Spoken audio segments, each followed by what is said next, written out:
섬들아 내게 들으라. 먼 곳 백성들아 귀를 기울이라.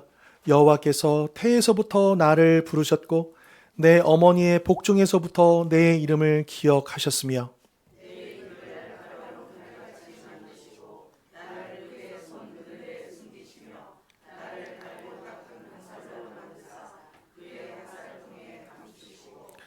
내게 이르시되 너는 나의 종이요 내 영광을 내 속에 나타낼 이스라엘이라 하셨느니라.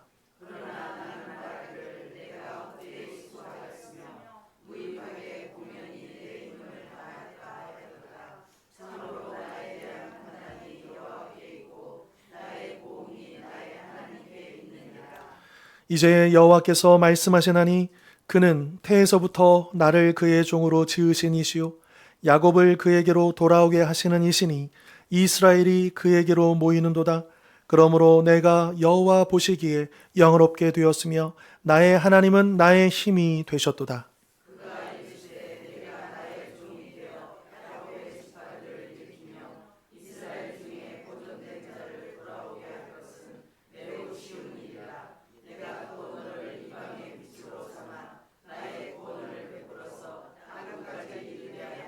같이 읽겠습니다.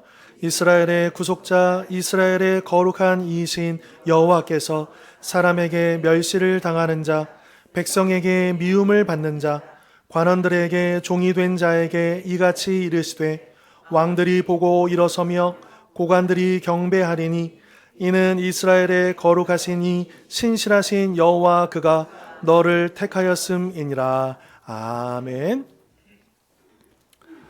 오늘은 절기상 주현절 후 둘째 주일입니다.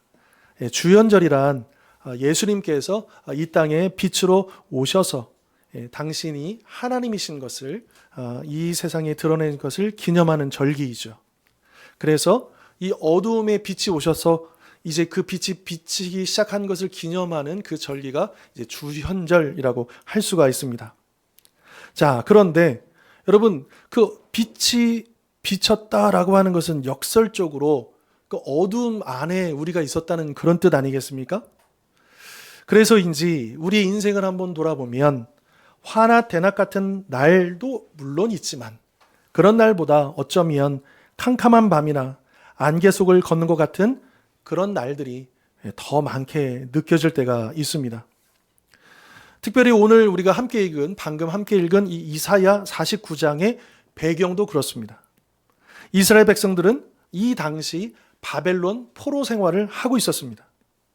나라는 이미 망했고 성전은 무너졌으며 남의 나라 땅에서 종살이한 지가 벌써 수십 년이 흘렀다라고 하는 거죠. 아마 포로로 끌려와서 이스라엘 백성들은 처음에는 그랬을 거예요. 하나님이 우리를 구원하실 거야. 그래서 그 에스겔서를 보면 에스겔 선지자는 포로로 끌려온 그 백성들과 함께 사역을 했던 선지자 아닙니까? 근데 초기에는 이제 거짓 선지자들이 뭐라고 했냐면 돌아갈 거야. 이제 곧 회복될 거야. 이렇게 얘기합니다. 그런데 하나님께서는 예루살렘에서는 예레미야 선지자를 통해서 그 포로로 끌려온 이방 공동체에는 에스겔 선지자를 통해서 아니야. 거기 정착하고 거기에서 머물러야 되고 그 70년 동안의 하나님의 그 심판의 때를 견뎌내야 한다라고 그렇게 말씀하시는 거죠. 그렇게 시간이 흐르면서 하나님이 우리를 돌아가게 하실 거야 라고 하는 그 기대는 실망으로, 그리고 그 실망은 체념으로 바뀌게 되었던 것입니다. 그러면서 그 백성들 안에 하나님이 정말 살아계신다면 왜 이렇게 침묵하고 계실까? 또 나의 기도는 왜 응답되지 않는 거지? 그리고 내가 주님을 위해서 했었던 그 모든 수고는 정말 다 헛된 것인가? 또 이런 의문이 들기도 했던 것입니다. 혹시 이 자리에 계신 성도님들 중에도 이런 마음의 탄식을 가지고 계신 분이 있습니까? 열심히 신앙생활을 했지만 삶의 문제가 해결되지 않아서 답답하신 분, 오랫동안 기도했지만 응답이 없어서 지친 분들이 계실지도 모르겠습니다. 바로 그렇게 낙심한 자들에게 오늘 본문에서 하나님은 이사야 선지자를 통해서 위로와 회복의 말씀을 주고 계시다라고 하는 거죠. 물론 이 말씀은 1차적으로 장차 오실 메시아 예수 그리스도에 대한 예언이지만 동시에 그리스도 안에서 부름을 받은 우리 모두를 향한 하나님의 말씀이기도 하다라고 하는 것입니다. 그래서 오늘 이 말씀을 통해 침묵 속에 감춰져 있는 하나님의 그 놀라운 계획을 발견하는 그런 복된 시간이 되실 수 있기를 바랍니다. 자, 먼저 오늘 본문 1절, 2절을 보시면 하나님께서 당신의 종을 어떻게 부르시고 준비시키시는지가 잘 나와 있습니다.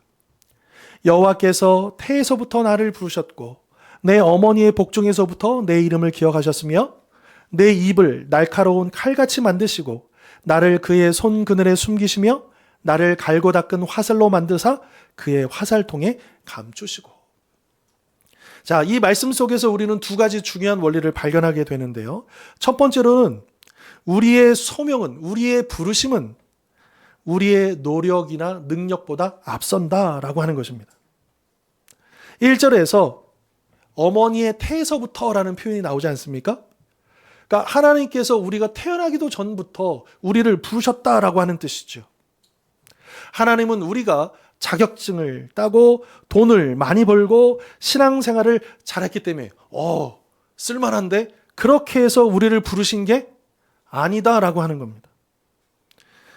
어머니 뱃속에 그 생명이 조성되기 전부터 하나님은 우리 한 사람 한 사람 바로 나를 지명하여 부르셨다라고 하는 것이죠. 그리고 그것이 우리가 이 땅을 살아갈 때 우리의 거룩한 자존감이요.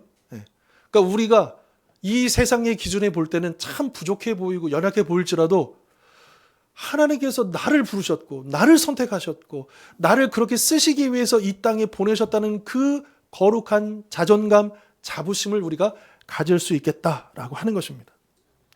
자, 그리고 두 번째 원리는 감춰두심은 버리심이 아니다라고 하는 것이죠.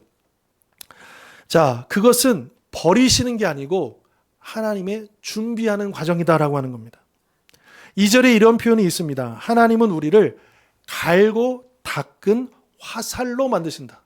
더 정확하게는 이제 그 화살의 맨 앞쪽에 화살 촉이 있지 않습니까? 쇠로 된 부분, 그 촉. 그 촉을 아주 날카롭게 가르신다는 거예요. 그럼 여러분, 촉이 날카로워지려면 어떻게 해야 합니까? 네, 칼도 마찬가지잖아요. 그 무딘 칼날을 날카롭게 하신 숫돌에다가 갈아야 합니다.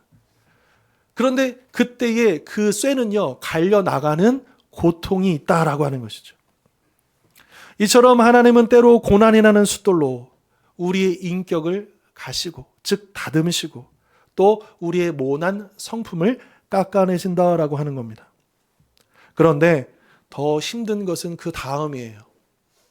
이렇게 갈고 닦아서 날카롭게 만드셨는데 당장 쓰시는 게 아닙니다. 화살통에 감춰두신다라고 되어 있습니다. 솔직히 이게 우리 마음에 힘들 때가 있어요. 하나님, 저 이 정도면 좀 때가 되지 않았습니까? 저 이 정도면 쓸만하지 않습니까? 주님, 지금 저 좀 사용해 주십시오. 이렇게 우리는 그렇게 외치는데 하나님은 우리를 당신의 캄캄한 화살통에 넣어두고 뚜껑을 닫아 버리시는 것처럼 느껴질 때가 있다라고 하는 거죠. 이 화살통의 시간은 아무도 알아주지 않는 시간입니다.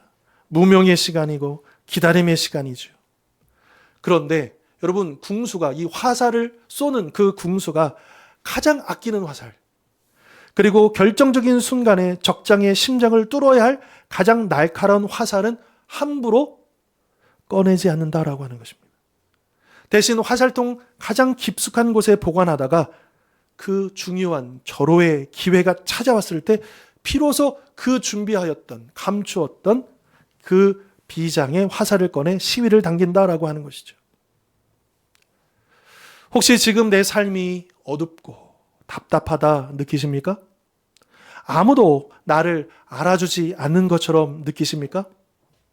그것은 하나님이 나를 버리신 게 아니라 하나님의 화살통에서 가장 결정적인 승리의 날을 위해 나를 준비하고 계시는 중임을 기억하시기를 바랍니다. 그 믿음이 있을 때 우리가 참고 인내할 수 있다라고 하는 것이죠. 그러나 아무리 믿음이 좋아도 현실의 벽에 부딪히면 우리는 쉽게 흔들리고 무너지기도 합니다. 그래서 오늘 본문의 그 종도 깊은 영적인 침체를 경험하면서 이렇게 얘기하죠. 4절 보시면 그러나 나는 말하기를 내가 헛되이 수고하였으며 무익하게 공연히 내 힘을 다하였다 하였도다. 여기에 헛되이라고 하는 이 원문의 의미는 텅 비었다라는 뜻입니다. 마치 열심히 물을 길어 항아리에 물을 부었는데 밑 빠진 독처럼 물이 다 새어나가는 텅 빈 상태를 이야기하는 거죠. 내가 그렇게 목회를 열심히 했는데, 내가 자녀를 위해서 그렇게 눈물로 기도했는데, 내가 정직하게 사업하려고 그렇게 발버둥을 쳤는데, 그럼에도 결과가 당장 나타나지 않을 때 우리는 이런 텅 빈 마음, 내 인생을 실패한 것인가 헛된 것인가 이렇게 탄식할 때가 있다라고 하는 거죠. 심지어 우리 예수님도 십자가 위에서 뭐라고 외치셨습니까? 나의 하나님 어찌하여 나를 버리셨나이까? 그렇게 외치셨습니다. 겉으로 보기에 사람들이 보기에 그 십자가는 완벽한 실패였고 헛수고처럼 보였기 때문이죠. 그러나 4절을 계속 보시면 하반절에 이런 반전이 나옵니다. 참으로 나에 대한 판단이 누구에게 있고 여호와께 있고 나의 보응이 나의 누구에게 있다? 하나님께 있느니라. 여기서 판단이라는 것은 판결입니다. 세상 사람들은 우리를 보면서 너 끝났어, 너 실패했어, 이거 다 헛된 거야 라고 그렇게 판결을 내리지만 심지어 나도 그래 맞아, 나도 실패한 인생이야, 잘못된 인생이야, 도저히 없어, 그렇게 판결을 내릴 수도 있겠지만, 그러나 오늘 본문의 그 종은 그 탄식에 머물지 않고 그 믿음의 시선을 최고의 재판장이신 하나님께로 향합니다. 아닙니다, 주님. 세상이 뭐라 하든 내 인생에 대한 최종 판결권은 오직 여호와 하나님께 있습니다. 그래서 우리 마지막 그날, 의의 면류관을 쓰는 그날, 하나님이 우리가 이 땅에서 어떤 모습으로 살았든지 간에 하나님께서 우리를 바라보시면서 잘했다, 충성된 종아, 이렇게 말씀하시면 성공한 인생 아닙니까? 그 날을 우리가 소망하면서 오늘을 견디고 또한 인내하며 나아가는 것이죠. 사실 우리가 신앙생활을 하다가 지치는 이유 중에 하나는 자꾸 사람의 보상과 눈에 보이는 결과를 기대하기 때문입니다. 오늘 이 시간 나의 억울함, 나의 허무함을 온전히 하나님께 맡겨드릴 수 있기를 바랍니다. 하나님, 다른 사람들이 몰라줘도 괜찮습니다. 주님이 아시면 그것으로 충분합니다. 이런 고백이 우리 안에서 흘러나올 때에 우리의 마음의 지옥은 천국으로 바뀌기 시작할 줄 믿습니다. 자, 오늘 설교 중에 가장 중요한 내용이 6절에 나옵니다. 여기에 보면 하나님은 낙심한 종에게 놀라운 비전을 보여주시는데요. 하나님은 그 종에게 두 가지 사명을 주십니다. 참고로 여기서 말하는 종은요, 첫째는 메시아, 그분을 얘기하는 거고요. 아까도 서두에 말씀드린 둘째로는 그 그리스도 안에 있는 우리를 말씀해 주시는 거예요. 그러니까 나에게 주시는 사명인 거예요. 첫 번째 사명이 뭐냐면 야곱의 지파들을 일으키며 이스라엘을 돌아오게 하는 것입니다. 즉 내 민족, 내 가족, 내 교회를 회복시키는 일인 것이죠. 일이 얼마 귀하고 또 중요한 일입니까? 그리고 우리 온 가족들이 예수님 믿으면, 여러분 이거보다 더 중요한 기도 제목이 어디 있어요? 그렇게 이루어지면 다른 소원 안 이루어져도 좋겠다, 그런 마음이지 않습니까? 자, 그런데 하나님께서 6절에서 이 일들에 대해서 뭐라고 말씀하시느냐? 내가 나의 종이 되어 야곱의 지파들을 일으키며 이스라엘 중에 보존된 자를 돌아오게 할 것은 매우 무슨 일이라? 쉬운 일이라. 자, 이 구절을 그 원문의 그 의미를 좀 되살려서 다시 제가 읽어드리면 이렇습니다. 내가 나의 종이 되어 이스라엘을 회복하는 것은 오히려 너무 가벼운 일이라.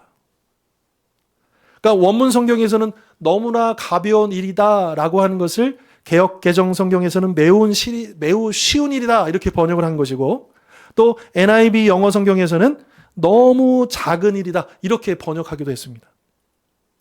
그러니까 이 말씀의 이 의미가 뭐냐 하면, 하나님이 보실 때에 우리 가정의 문제를 해결하는 것, 또 우리 개인의 경제적인 문제, 육체적인 문제, 질병의 문제, 그 모든 문제를 해결하는 것, 또 우리 교회가 부흥하는 것, 그 모든 것들은 하나님의 그 큰 능력에 비하면 너무나도 작고 쉬운 일이다라고 하는 것이죠. 마치 최신형 슈퍼컴퓨터를 가지고 고작 구구단 계산만 시키는 것 같고, 최고급 다이아몬드를 가지고 고작 호두 껍데기를 까는 것과 같다라고 하는 것입니다. 그래서 하나님은 내 능력은 그 정도 일에 갇혀 있을 수 없다. 나는 너를 통해 더 큰 일을 행하길 원한다. 그렇게 말씀하고 있는 것입니다. 그러면 하나님께서 원하시는 더 큰 일이 뭘까요? 물론 우리 가족을 구원하고 우리 가정과 교회를 회복시키고 이 민족을 붙들고 기도하는 그것이 나쁘다가 아닙니다. 그것이 잘못된 일이 아닙니다. 근데 그것을 넘어서는 것이 하나님의 뜻이라는 거예요. 그러면 그 큰 일이 무엇일까? 6절 하반절을 보십시오. 내가 또 너를 무엇으로 삼습니까? 이방의 빛으로 삼아. 하나님이 우리를 삼으신대요. 우리를 사용하기를 원하신대요. 무엇으로요? 이방의 빛으로. 그래서 나의 구원을 베풀어서 어디까지 이르게? 여러분, 우리가 그냥 요 우물한 개구리에 갇혀서 그냥 거기 안에서 머무는 것이 아니고, 비록 우리의 한계가 있지만 그러나 우리의 믿음의 눈을 열어서 우리의 믿음의 지경을 넓혀서 그래서 땅끝까지 바라볼 수 있는 그 비전을 가지라 주님은 말씀하고 있다라고 하는 것이죠. 이처럼 하나님은 우리를 단순히 내 문제 해결받는 사람으로만 부르지 않으시고 열방을 비추는 빛으로 우리를 부르셨다라고 하는 것입니다. 그럼 어떻게 내가 그런 빛으로 쓰임받을 수 있을까? 물론 내가 잘하는 것, 또 나에게는 어떤 능력과 경험과 그것으로도 우리가 쓰임받을 수 있지만, 그러나 하나님께서는 놀랍게도 나의 아픔과 나의 상처와 나의 그 연약한 모습을 가지고 쓰신다라고 하는 거예요. 실제로 저도 그런 일들을 많이 경험해 보았습니다. 교회 안에서도 여러 일들을 감당할 때에 뭐가 잘 나야, 뭐가 특별한 능력이 있어야 쓰임받는 줄 알았는데 그것이 아니고, 오히려 제가 생각했을 때는 이건 나의 약점이야, 이건 나의 핸디캡이야 라고 했던 것들이 오히려 하나님의 통로가 되고 도구가 되는 것을 많이 볼 수가 있었어요. 예를 들면 우리 젊은이들, 우리 청소년들, 청년들, 저는 이제 부교육자 때 이제 10년 정도 이제 그들을 위해서 사역하지 않았습니까? 그때도 그렇고 지금은 더 심해졌는데요. 우리 아이들 보면요, 겉으로는 잘 몰라요. 근데 조금만 대화해 보면 저는 깜짝 놀랐어요. 그 당시에도. 뭘 깜짝 놀랐냐면 우리 청소년들, 청년들 가정이요, 다 붕괴되어 있어요. 가정이 불안해요. 단지 경제적으로 어렵다는 이런 수준이 아니에요. 그 가정이 화목하지 않아요. 부부 관계가 완전히 깨져 있고 그 가족 관계가 해체되어 있어요. 그러니까 이 아이들이 안정적으로 그 안에서 충분히 사랑을 받고 자라온 게 아니고, 이미 이혼한 가정부터 시작해서 이제 이혼하기 직전의 가정들, 또 어렵고 힘든 가정 너무나 많은 거, 이 아이들이요.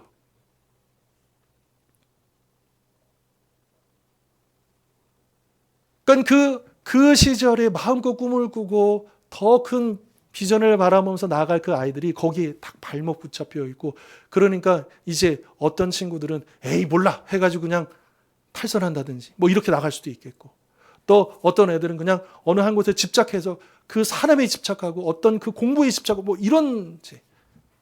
그러니까 물론 무언가를 열심히 하는 건 중요하지만 균형과 건강이 필요하잖아요. 근데 그러지 못하고 늘 조급하고 그렇게 있는 거예요. 그러니까 우리 지금 젊은 세대들, 다음 세대들을 우리가 이해할 수 있어야 합니다. 우리 지금 여기 앉아 계신 대부분의 우리 성도님들의 세대는 열심히 뭐 하면 결과가 얻을 수 있는 그런 시대였어요. 배고프고 힘들고 어렵지만 열심히 공부하고 열심히 일하면 뭔가를 이뤄낼 수 있는 그런 기회가 주어지는 그런 시대를 사셨어요. 그런데 지금 젊은이들은요, 그렇지 않습니다. 기회조차 없습니다. 그래서 여러분, 지금 세대는요, 최초로 전 세대보다, 부모 세대보다 가난한 세대가 될 것이다. 그렇게 전문가들은 얘기합니다. 그러니까 당장 현실은 힘들어도 미래에 대한 소망이 있기 때문에 참고 열심히 절약하고 열심히 이렇게 했잖아요. 근데 요즘 젊은이는 그게 안 되니까 어때요? 이제 예전에는 그래도 열심히 해가지고 집 한 칸 마련하고 또 살림 늘려가고 이런 재미에 이런 소망 이렇게 살았잖아요. 가정 꾸리고. 근데 여러분 뭐 3포 세대, 뭐 4포 세대, M포 세대라 그러죠. 다 포기해요. 그러니까 이 젊은이들이 조금만 이제 그러니까 그렇게 일도 안 해요. 그냥 적당히 일하고 그거 가지고 또 놀고 또 여행 가고. 그러니까 우리 부모들이 봤을 때는 이해가 안 되죠. 미래를 위해서 해야 돼. 근데 얘네들은 미래가 없다니까요. 그러니까 얘네는 오직 현재만 그러니까 제가 우리 청년들을 만나면서 그런 걸 많이 느꼈어요. 이게 다르구나. 그것을 이해할 수 있어야 되겠구나. 근데 우리가 그것을 이해하지 못하면요, 우리가 그들을 주께로 인도하기가 참 쉽지가 않겠죠. 공감이 안 되잖아요. 그러니까 그들이 원하는 건 뭐냐면 공감이에요. 그래서 그 가정 안에서 어려움들을 겪었던 그 아이들하고 제가 사역할 때, 제가 겪었던 그 가정에서 어려움들을 제가 먼저 오픈하고 나눴을 때 이 아이들이 먼저 저에게 찾아오는 거예요. 우리 목사님도 나랑 동일한 고민을 했고 또 비슷한 아픔을 겪었구나. 저에게 와서 오픈을 해요. 그러면 제가 그들 이야기를 들으면 제가 답은 이거 이렇게 해주겠습니까? 아니요. 그냥 그게 공감이 되는 거예요. 그의 아픔이 나의 아픔이 되는 거예요. 그의 슬픔이 나의 슬픔이 되는 거예요. 그리고 제가 해줄 수 있는 건 뭐냐면 부둥켜 안고 위로해주고 기도해주는 거예요. 그랬을 때 그 아이들이 힘을 얻고, 그리고 저는 이제 말씀 앞으로 인도하고 또 기도하기를 훈련시킬 때 그 아이들이 벗어나지 않고 말씀에 붙잡히고 기도에 사람들이 되어지니까 이제 그 안에서 위로를 받고 회복을 얻고 일어서는 거죠. 여러분, 오히려 나의 연약함이 그 연약함을 가지고 있는 그 사람들 도울 수 있는 줄 믿습니다. 그러니까 여러분, 나의 연약함을 부끄러워하지 마십시오. 그것이 오히려 하나님이 나를 사용하시는 그 지점일 수 있다라고 하는 것입니다. 우리는 기도할 때마다 하나님, 제 문제 좀 해결해 주십시오. 제 건강의 문제 좀 해결해 주십시오. 우리 가정의 이 부분 좀 해결해 주십시오. 그렇게 매달립니다. 물론 하나님은 그래, 내가 그것 해결해 줄 수 있어. 해결해 줄 거야. 그렇게 말씀하시지만, 그러나 너는 그 문제에만 매달릴 사람이 아니야. 너는 누군가에게 복음의 빛이 되어야 할 사람이다. 너의 고난과 아픔을 통해 똑같이 아파하는 세상 사람들을 위로하고 그들을 나에게로 인도할 사명자야 라고 말씀하시는 것이죠. 그러므로 우리 성도님들의 그 꿈을, 그 꿈의 크기를 키우실 수 있기를 바랍니다. 그러니까 꿈을 키우라는 것은 야망을 키우라는 게 아니에요. 하나님의 비전으로 내 인생의 지경을 넓히라는 거예요. 나 하나 잘 먹고 잘 사는 이스라엘의 회복에만 머물지 말고 나를 통해서 나의 가족과 이웃은 물론 더 나아가서 세계 열방이 주님께로 돌아오기를 구하고 그 귀한 일에 쓰임 받기를 주님의 이름으로 축원합니다. 오늘 말씀의 결론은 7절입니다. 여호와께서 사람에게 멸시를 당하는 자, 백성에게 미움을 받는 자, 관원들에게 종이 된 자에게 이같이 이르시되 왕들이 보고 일어서며 고관들이 경배하리니. 이것은 세상에서 멸시받고 너의 인생은 실패했어라고 조롱받던 그 종들을 하나님께서 가장 높은 곳에 올리셔서 왕들이 그 앞에 무릎 꿇게 만드시는 대역전의 장면인 것이죠. 이 예언은 1차적으로 십자가에서 죽으시고 부활하셔서 만유의 주가 되신 예수 그리스도를 통해 성취되었습니다. 그리고 이제 예수 그리스도 안에 있는 우리를 통해 성취될 것입니다. 지금 혹시 화살통 속에 갇힌 것처럼 내 인생이 답답하십니까? 내가 하는 수고가 헛된 것 같아서 낙심이 되십니까? 하지만 결코 답답해하거나 낙심하지 마시길 바랍니다. 왜냐하면 하나님은 신실하시기 때문입니다. 그래서 주님은 우리를 잊지 않으시고 당신의 놀라운 일들을 위해 지금 우리를 어떻게 하고 계시느냐? 갈고 닦고 계시다라고 하는 것이죠. 그것을 믿으시길 바랍니다. 그리고 내 인생을 향한 하나님의 계획은 내가 생각하는 것보다 훨씬 크기에 고작 내 문제 하나, 내 가정의 그 문제 하나 해결하는 작은 구원을 위해서가 아니라 열방이 주께로 돌아오도록 이 세상의 빛으로 세우시기 위해 나를 부르셨다는 것을 기억하시길 바랍니다. 이번 한 주간 나는 하나님의 화살통에 있는 무슨 병기요? 나는 비밀 병기예요.